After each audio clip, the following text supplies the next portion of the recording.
राधे राधे दोस्तों, कैसे हैं आप सभी। तो आशा करते हैं आप सभी अच्छे होंगे और हम भी अच्छे हैं। तो आज हम आप लोगों को बताएंगे मौनी अमावस्या के बारे में। तो 29 जनवरी को मौनी अमावस्या है और ये मौनी अमावस्या है तो ये आपके जीवन से सभी तरह के परेशानियों को दूर कर सकती है। ये दिन बहुत ही ख़ास है, इतने वर्षों बाद ये बन रहा है और ये दुर्लभ योग और ये जो समय आपके लिए बन रहा है तो ये आपकी परेशानियों से निकालने वाला बन रहा है। चाहे वो कर्ज की समस्या हो या चाहे सेहत से जुड़ी समस्या हो या किसी भी तरह की कोई भी समस्या हो, आपके जीवन में सुख नहीं है, दुख बहुत अधिक है, तो ये मौनी अमावस्या का दिन जो कि शाही स्नान का दिन भी है और ये एक बहुत ही धार्मिक महत्ता रखता है। इतना ज़बरदस्त दिन है ये आप लोगों के लिए, बहुत ही अच्छा मौका है। तो इस मौके को आप लोग अपने हाथ से मत जाने दीजिएगा, क्योंकि दोबारा फिर ये मौका नहीं मिलेगा और फिर से आपको परेशानियों से जूझना पड़ेगा। और परेशानियों से निकलने के लिए एक ऐसा ज़बरदस्त मौका मिल रहा है आप लोगों को, जो कि मौनी अमावस्या 29 जनवरी के दिन है। उस दिन है मौनी अमावस्या। तो उस दिन हमें क्या करना है ताकि जो हमारे जितने भी पाप हमने किए वो सारे मिट जाएं और हमारे जीवन में सुख समृद्धि आए, या कर्जा है, बीमारी है, कोर्ट कचहरी या किसी भी तरीके का झंझट है तो सब दूर हटे। तो इसके बारे में हम आप लोगों को बताएंगे कि क्या उपाय करना चाहिए। तो इसके बारे में हम आप लोगों को बताएंगे कि मौनी अमावस्या पे आप लोगों को कौन कौन से उपाय करने हैं, क्या करने हैं। तो सबसे पहले हम लोग समझते हैं कि कुंभ महापर्व पर ये कैसे आता है, क्यों ये आता है, क्यों ज़रूरी है। तो कुंभ महापर्व में जो बृहस्पति, चंद्र और सूर्य, इन तीनों का जब एक विशेष योग बनता है तब जाकर के कुंभ महापर्व स्थापित होता है। कुंभ का मतलब क्या है? कुंभ एक मटकी, एक कलश था जिसके अंदर अमृत भरा हुआ था और वो अमृत जो था वो एक मात्र बूंद, जो मतलब कण होता है, जिसे गिर जाए तो वो कण की प्राप्ति हो जाए तो समझिए कि आपके जीवन में समय मतलब आपका जीवन निर्मल हो गया है, आपके जीवन की सारी परेशानियां मिट गई, दुख दर्द मिट गए और यही जन्म जन्म की पूर्ण मतलब मृत्यु के चक्कर से मुक्ति भी पाने के लिए कुंभ महापर्व आयोजित होता है। और ये कुंभ महापर्व बहुत ही बड़ा महापर्व होता है और ये वहाँ पर होता है जहाँ पर अमृत की कुछ बूंदें गिर रही होती हैं, छलकी थी, तो वहाँ पे होता है। तो अब हमको क्या करना है कि अगर आपकी परेशानी है तो वो किस तरीके से मिटे। और समय, तो ये समय बहुत अच्छा है, ये जो समय चल रहा है तो आपको अमृत की प्राप्ति करा सकता है। आपको इस समय में कुछ दान, जाप, पुण्य, इन सब इत्यादि कामों करने का मौका दिया जाता है ताकि आप कर सकें। और आपने देखा होगा कि कई बार आपने ये भी सुना होगा कि हमें मतलब ऐसे कोई व्यक्ति मिला तो उन्होंने हमें सलाह दी कि इस सलाह पे आप करिए और हम उस सलाह पे चले तो हमारा जीवन बदल गया है। और मान लीजिए जैसे कि हमारे जीवन में कोई सुख नहीं है, चाहे घर का सुख हो, विवाह का सुख हो, कुछ भी नहीं है, तो हम ऐसे तीर्थ पे गए या हमने जा कर के अपनी जो मन्नत मानी और हमारी मन्नत हो वो पूरी हो गई। तो ऐसा क्यों है? क्योंकि जो हमारा भ्रमण होता है, आपकी चाल होती है, आपका केतु होता है, आपका विश्वास, आपके धर्म के मतलब जो हमारा धर्म है उसके प्रति हमारी आस्था अगर जागृत हो जाती है तो जिस चीज़ का सुख नहीं है हमारे जीवन में तो वो सुख आना शुरू हो जाता है। और ये जो कुंभ महापर्व में ही मौनी अमावस्या जिस दिन शाही स्नान किया जाता है और ये दिन सूर्य और चंद्र दोनों एक ही राशि में होते हैं। अब सोचिए कि जैसे कि ये कितना ज़बरदस्त महायोग बन रहा है। तो इस समय अगर आप लोगों से बन पड़े तो आप लोग तीर्थ में जाइए, वहाँ पे कुछ दान पुण्य करिए और वहाँ पे स्नान आदि करिए। अब मान लीजिए जैसे नहीं जा पा रहे किसी कारणवश तो आप मतलब इस समय में आप अपने घर पर ही स्नान करना है। इसके साथ में आपको अमावस्या है इसका भी ध्यान रखना है।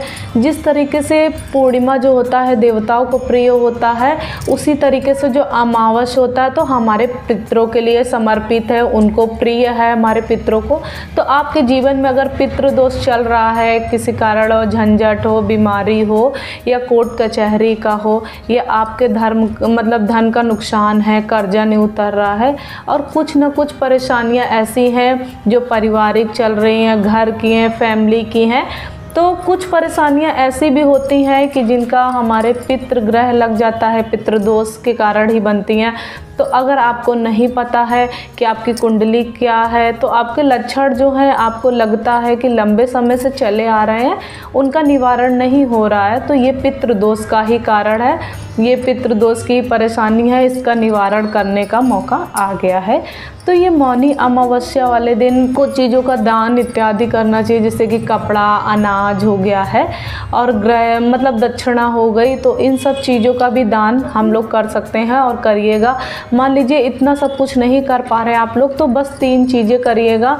तो इन 3 चीज़ों में आप लोगों को क्या करना है, जैसे कि खीर होता है, खीर की जो सामग्री होती है हम उसको भी दान कर सकते हैं। तो दूध, चावल, चीनी और जो ड्राई फ्रूट्स वगैरह हो गए तो उनको, वैसे देखिएगा काली चीज़ नहीं डालनी है, सिर्फ ऐसी चीज़ डालनी है कि सफ़ेद हो, और आप किसी मंदिर में जा कर के वहाँ बांटिए, अंदर भी बांटिए, प्रसाद के रूप में दीजिए। इस तरीके से आप कहीं ना कहीं अपने पितरों की आशीर्वाद की प्राप्ति कर सकते हैं आप लोग, और आपके जीवन का दुख दर्द है वो दूर हो सकता है। ये दिन मतलब है वो ऐसा अमृतमय दिन होता है कि इस दिन आप लोग सचमुच में अपने जन्म की जो होती है पूर्व कर्म हैं हमारे, जो भी इस जन्म में हम लोगों ने से हार बन करके बैठे हुए हैं, तो उनसे हम किस तरीके से मुक्ति पाएंगे, उसके लिए आपको स्नान करना है। स्नान देखिए, जैसे ये समय ऐसा होता है कि तीर्थ में जाना पड़ता है आप लोगों को, और तीर्थ में मान लीजिए कि कंडीशन हमारी ऐसी, हम नहीं जा पा रहे, कोई भी कारण हो सकता है। जो लोग जा रहे उनके लिए तो बढ़िया है, लेकिन जो लोग नहीं जा पा रहे तो उनके लिए क्या है, उनके लिए ये है कि आप लोग अपने जो रोज़ के जल में नहाते हैं तो उसमें 2-4 बूंदे आप लोग गंगा जी का जो जल होता है वो डाल करके और हर हर गंगे करके इस जाप का मंत्र करके स्नान करें, और अपने जो घर से है सीधा निकालिए। तो पितरों के नाम से, जो अपने पूर्वजों के नाम से है, अनाज, दक्षिणा, कुछ पैसा, कपड़ा, जो भी आपका बन पड़े तो उस हिसाब से आप लोग निकालिए और स्पर्श करके वहाँ पे स्नान में जाके दान करिए। और इस दिन क्या करना है, पीपल को ज़रूर जल चढ़ाना है, उनको ज़रूर सींचना है। तो लोटे में जल लेना है, उसमें हल्दी चढ़ाना है और जल अर्पित करना है, और पितरों से आप प्रार्थना करिए। कोई परेशानी या कुछ भी चल रही है या मन्नत आप बोल करके करिए, जल चढ़ा करके प्रार्थना कीजिए। या पितृ देवता हैं हमारे, तो पूर्वज गण हैं कि हमारे जीवन में जो ये परेशानियां चल रही हैं तो इसका आप निवारण कीजिए, चाहे वो शादी की हो या नौकरी की हो, बीमारी की हो या कलेश की हो, कितनी भी हो, तो आप ऐसे बोलिए, आप प्रार्थना करिए।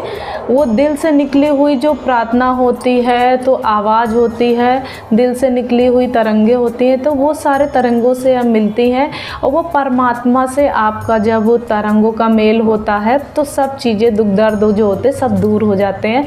तो ये समय आता है, चला जाता है, समय समय पे आता है, मतलब इतने वर्षों बाद आया है, और ये योग ऐसा योग है जो कि बहुत ही महादुर्लभ योग है। ये मतलब मौनी अमावस्या जो पड़ रही है, तो ये मौनी अमावस्या महादुर्लभ योग, अगर इसका आपने फ़ायदा नहीं उठाया तो समझ लीजिए वो अमृत की बूंदें आप उससे वंचित रह गए हैं, जो गिरी थी तो हमारे तक नहीं पहुंची हैं, यानी आप तक नहीं पहुंची हैं, तो आप ले नहीं पाए हैं वो। तो क्यों आपके कुछ इशू रहे हैं ऐसे, आप मतलब कुछ दिक्कत परेशानी रही कि हम नहीं कर पाए, तो ऐसा ना होने दें। और ये मत कहिएगा कि हमारा तो हो नहीं पाया, ये नहीं करना है, आपको कोशिश करना है। तो ये थे आपके उपाय, दान, दक्षिणा, स्नान आदि के उपाय थे। सब ज़रूरी होता है, कई बार होता है ना कि हम लोग वो सुने हैं ना भजन कि ना जाने किस रूप में आकर नारायण मिल जाएगा, तो वो बात सही है, आपको किस रूप में मिल जाए तो कुछ पता नहीं होता है। तो हमारे बड़े बुजुर्ग होते हैं, शास्त्रों में भी ये चीज़ें इस तरीके से प्रेरित की जाती हैं कि हमें तीर्थ पर जाना है, जहाँ पर सभी देवताओं का मतलब वास होगा इस महायोग में। उस जगह पर हम लोग जहाँ मतलब जाते हैं, जहाँ हम अपना निर्मल कर लेंगे जीवन। तो अगर होता है तो आप लोग करिएगा, और नहीं होता है तो घर पर करिए। प्रभु परमात्मा परमेश्वर सबसे प्रार्थना कीजिए कि हमारा भला करें, और हमको कोई दिक्कत परेशानी थी इसलिए हम नहीं आ पाए।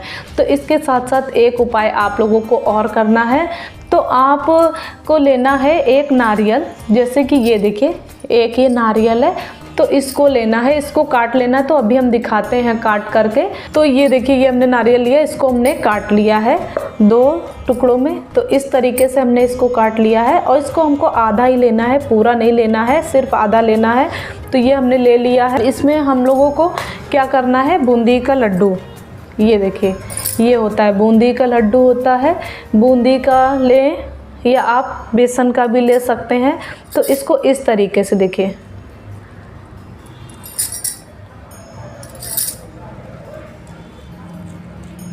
तो ये इस तरीके से आप कर लेंगे। ये देखिए कि इसमें ऐसे बराबर करके ले लेना है इसको। ये जो आधा टुकड़ा है इसको हमको नहीं करना है, इसको घर में हम यूज कर सकते हैं, लेकिन ये बूंदी का लड्डू या बेसन का लड्डू आप कोई भी यूज कर सकते हैं। तो इस लड्डू को हमको इसमें भर दिए हैं हम। ये देखिए ऐसे ऐसे हाथ से आपको मसल करके, पूरा ऐसे नहीं रखना है, लेकिन मसल करके आप लोगों को ऐसे कर लिया। अब ये भर गया है। अब इसको भरने के बाद हम इस कटे वाले नारियल को, एक ही लेना आप लोगों को, तो किसी में भी भर सकते हैं आप, उसमें भी इसमें भी। तो भर करके इससे हम अपनी प्रार्थना बोल करके अपने परिवार के सभी लोगों का जो हाथ लगवा करके, स्पर्श करवा करके और प्रार्थना बोल करके सुख शांति करेंगे, अपने पितरों से बोलेंगे। तो ये कटा हुआ नारियल जो होता है भरा हुआ लड्डू से होता है।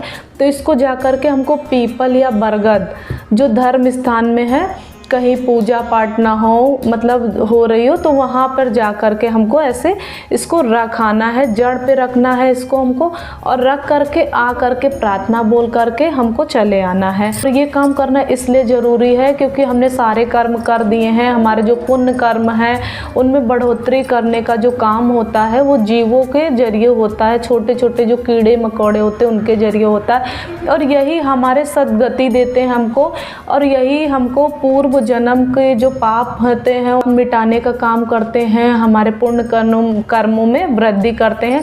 तो ये उपाय आप लोगों को करना है, प्रार्थना और मान करके करिए या किसी कामना को लेकर के करिए।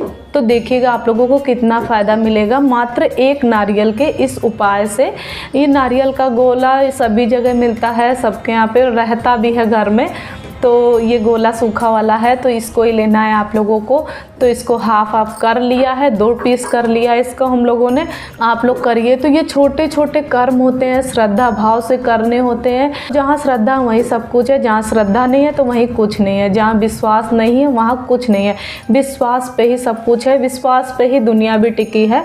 तो बाकी समय अगर हमारा अच्छा है, जीवन में सब अच्छा रहे, तो यही सब चीज़ें हैं कि हम लोगों को एक परेशानी लेकर के पैदा हुए हैं। तो ये परेशानियों में हम लोग हिम्मत ना हारे, प्रभु परमात्मा हमें हिम्मत देता रहे, यानी कि इस मझधार से हमें पार निकलने की शक्ति देता रहे। तो यही कामना करें हम लोग, इससे ज़्यादा और कुछ नहीं करना है। तो करने का मौका है आप लोगों को, तो करिए और देखिए आपके जीवन की सारी परेशानियां दूर होंगी। ये तो मतलब हमारी आज की जानकारी थी। तो अगर हमारी जानकारी आप लोगों को अच्छी लगी हो तो प्लीज़ आप लोग हमारे चैनल को, मतलब हमारे वीडियो को ज़्यादा से ज़्यादा शेयर कीजिएगा, लाइक कीजिएगा, और न्यू है तो सब्सक्राइब करना बिल्कुल भी मत भूलिएगा। तो इसी तरीके से आगे भी जानकारी लेकर के हम आते रहेंगे। तो सभी लोगों को राधे राधे, जय श्री कृष्णा, हर हर महादेव।